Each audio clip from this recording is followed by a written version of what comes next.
से मुक्त कर देता है। ये एक गूढ़ विद्या है पार्थ। जो इसके रहस्य को समझ लेता है वो इस संसार में रहते हुए भी, संसार के सारे कर्म करता हुआ भी कर्म फल के बंधन से मुक्त रहता है।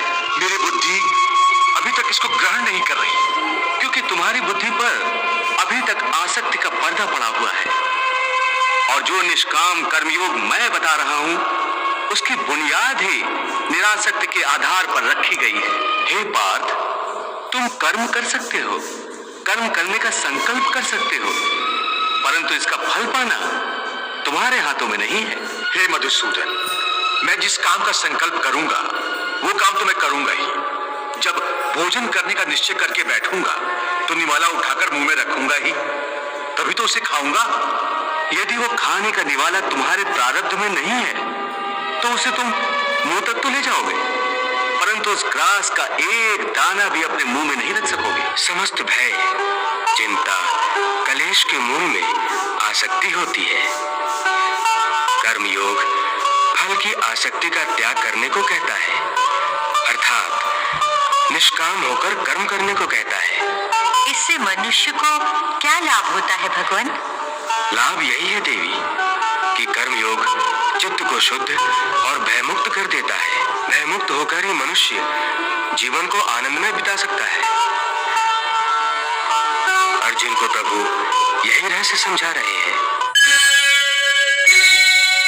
सुख दुख, लाभ हानि, जय पराजय अथवा हार जीत को एक समान समझकर केवल इसलिए युद्ध करो क्योंकि इस समय युद्ध करना तेरा कर्तव्य है।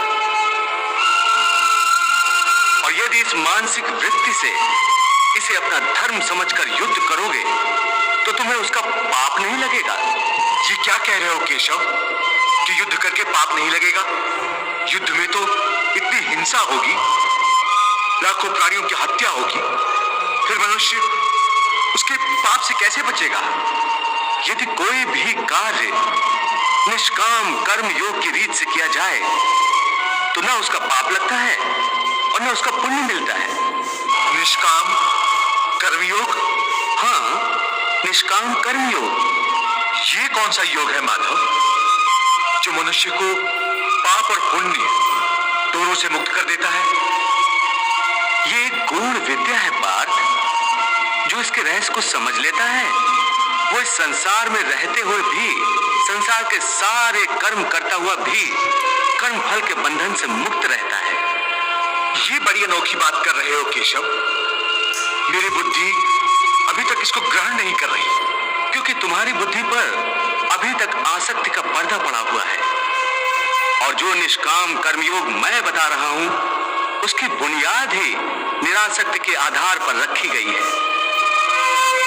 हे अर्जुन, इस निरासक्ति योग को समझ लोगे तो तुम्हारे जीवन में पूर्ण शांति आ जाएगी।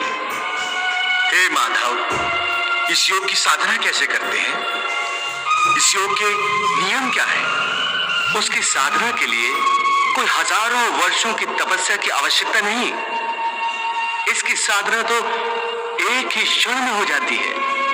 एक ही क्षण में? हाँ, एक ही क्षण में। जिस क्षण में प्राणी अपने मन का रवैया बदल लेता है वही क्षण। परंतु हे केशव, कोई भी मनुष्य एक ही क्षण में आसक्ति को कैसे छोड़ सकता है? जब वो कर्म करता है तो उसके फल की आसक्ति तो उसे कर्म का हिस्सा होती है, जिसके अंतर्गत फल पाने की इच्छा से ही कर्म करता है। हे अर्जुन, बस यही से निष्काम कर्मयोग की साधना शुरू होती है।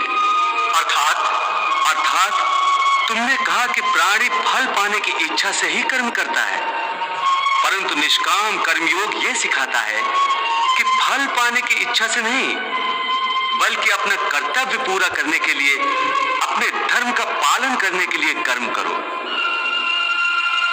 फल पर भरोसा रखकर कर्म मत करो, क्योंकि फल पाना तुम्हारे हाथ में नहीं, तुम्हारे अधिकार में केवल कर्म करना ही है। कर्मण्येवाधिकारस्ते मा फलेषु कदाचन मा कर्म फल हेतुर्भूर्